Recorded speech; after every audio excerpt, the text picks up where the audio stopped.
Today on Pro Church Daily, we're sharing 5 tips for crafting the perfect sermon bumper script. Well, hey there, and welcome to Pro Church Daily, the show where in 10 minutes or less, you're going to get a daily dose of tips and tactics to help your church share the message of Jesus while we try and navigate the biggest communication shift that we've seen in the last 500 years. I'm your host, Alex Mills. I'm joined as always by the boss man, it's Brady Shearer, and today we're talking about 5 tips for crafting the perfect sermon bumper script.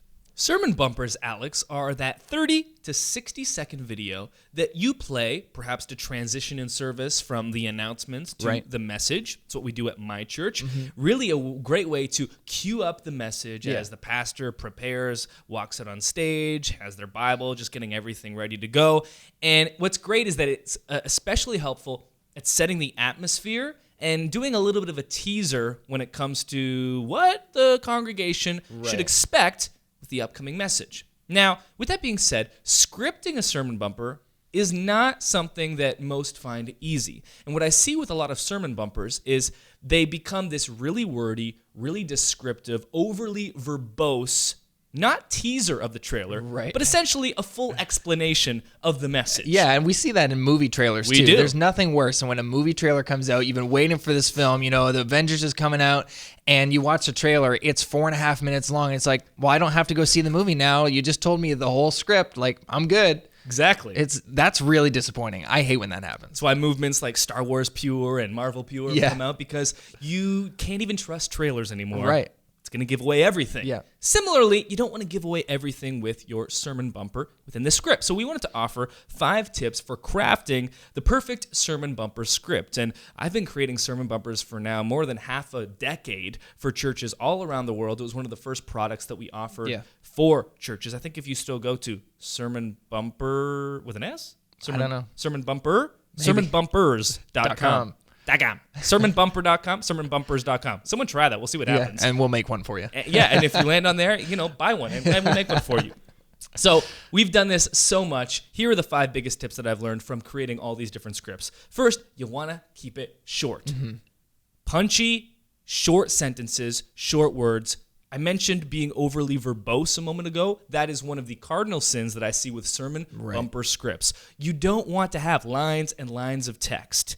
You don't want to become overly verbose where you're talking, and the person who's sitting in the pew is trying to race through and read on the screen because they know that the slide is going to change and they're not going to get everything. Right. Often I'll use 2, 3, 4, 5-word sentences. I'll use single words with periods after each. Right. What you're trying to do with a sermon bumper is you're trying to create an emotion and an atmosphere with the video. This is why the music is so important. Yeah. And this is why when it comes to sermon bumpers, you don't even necessarily need to shoot a ton of custom stuff. It's not really about the visuals necessarily. What it's about is an atmosphere and creating an emotion. And that's very easy to create with short words and the music behind it and really any type of good visual. And so that's the first tip, keep it short. Tip number 2, keep it abstract.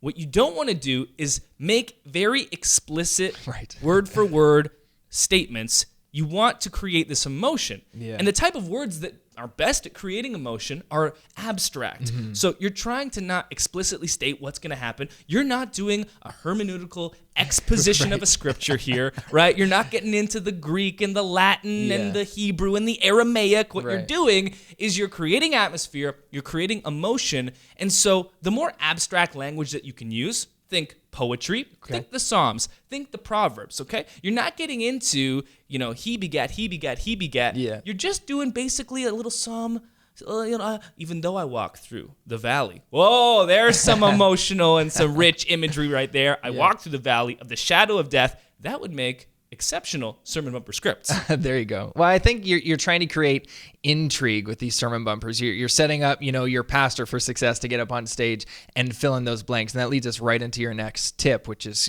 curiosity. Curiosity. You are not giving away the entire movie. Yeah. You're not giving away the spoilers of Avengers Infinity War. Don't do it. We won't do that here either. I'm tempted to tell you that I will not give away any spoilers to Infinity War. Though if you're watching this and you haven't seen Infinity War, that's on you. That ain't on me. Be better. Yeah.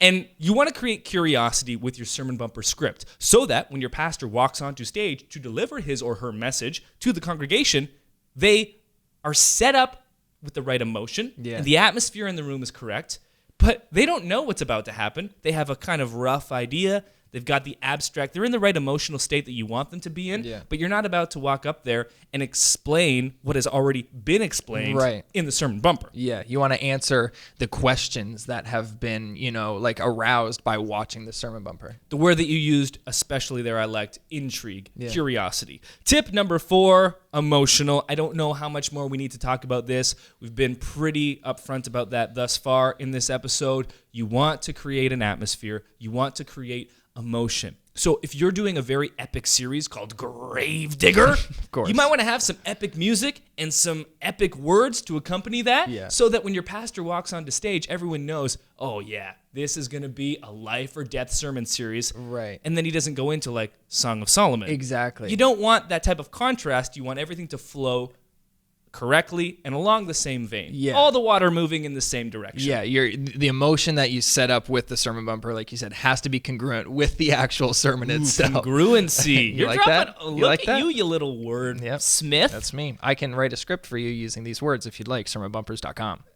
Sermonbumper.com. Possibly. The first Bible college paper that I ever got back, which I got 108% on. Stop I know it. My doctoral professor said, "Son, you are quite the wordsmith." Oh my God. I didn't know what the word wordsmith meant. Dictionary.com. And then the irony was so great, I was like, well, gotta drop out of this class.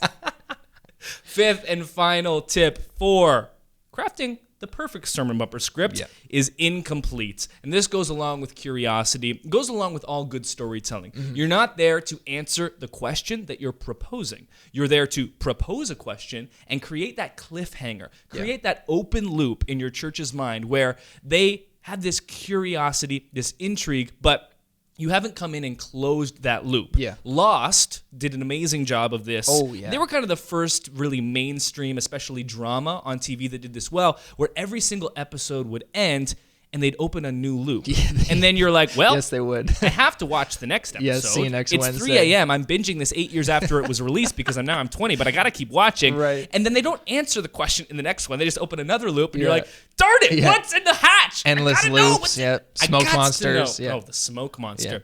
A show that's doing this very, very well on TV right now is The Good Place. Okay. The Good Place? Is that what it's called? The Good Place. I don't know. Haven't seen it. The Good Place, yeah, with Kristen Bell. This is more of a drama, but more of a comedy, more of a sitcom that's traditional. At the end of every episode, they're opening a new loop. Yeah. You gotta follow up with the next one because they're leaving each individual plot incomplete. You want to do the same thing with your sermon bumper script. Awesome. So those are 5 great tips. Now, if I wanted to see somebody put these 5 great tips into action and see a script for myself in its completion, where could I find one of those? That was shameless. I'll take it though. In the show notes for this episode on both YouTube and in your podcasting app, we have a link to a PDF where you can get pre-written sermon bumper scripts. You don't have to copy these scripts per se, of course, but they're examples of a number of different sermon bumpers that I've done, taking these 5 individual tips and putting them into action.